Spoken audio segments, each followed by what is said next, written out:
So the question is, a 44 millihenry inductor is connected to 220 volt 50 hertz AC supply.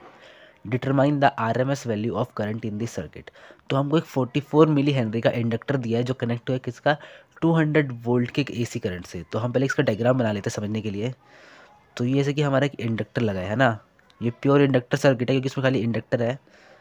तो ये हमारा इसमें inductor लगा है और इस सर्किट से हमारा कनेक्ट है एक 220 वोल्ट का AC सप्लाई,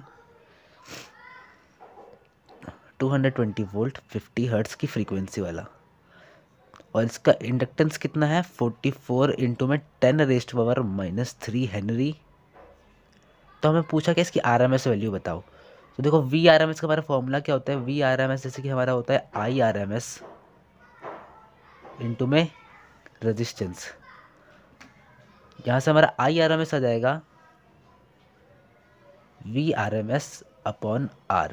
तो हमारा VRMS हमें दे रखा है 220 वोल्ट, तो 220 वोल्ट अपॉन हमें R अब नहीं पता है, तो हमें R की वैल्यू ही फाइंड करनी है।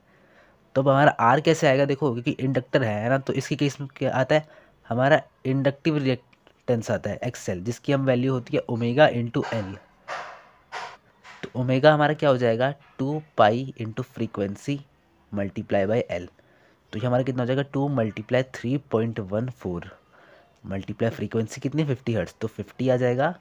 और हमारी इंडक्टेंस की वैल्यू कितनी है 44 इंटू में 10⁻³ तो देखो 50 को हम 2 से मल्टीप्लाई कर देंगे तो ये 100 आ जाएगा।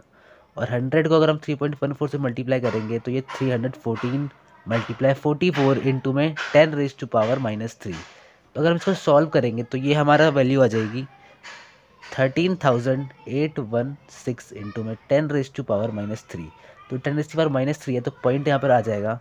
तो हमारी ये वैल्यू आ जाएगी 13.81 ओम। तो हमारे एक्सेल की यहाँ से वैल्यू निकल के आ गई 13.81 ओम। अब इसको हम डाल देंगे इस फॉर्मूला के अंदर जो कि हमारा 220 अपॉन 13.81।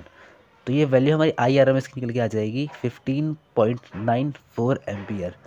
तो होप आपको ये क्वेश्चन समझ में आ गया होगा पूरा। अगर कोई भी डाउट रह जाता है then please let me know in the comment section.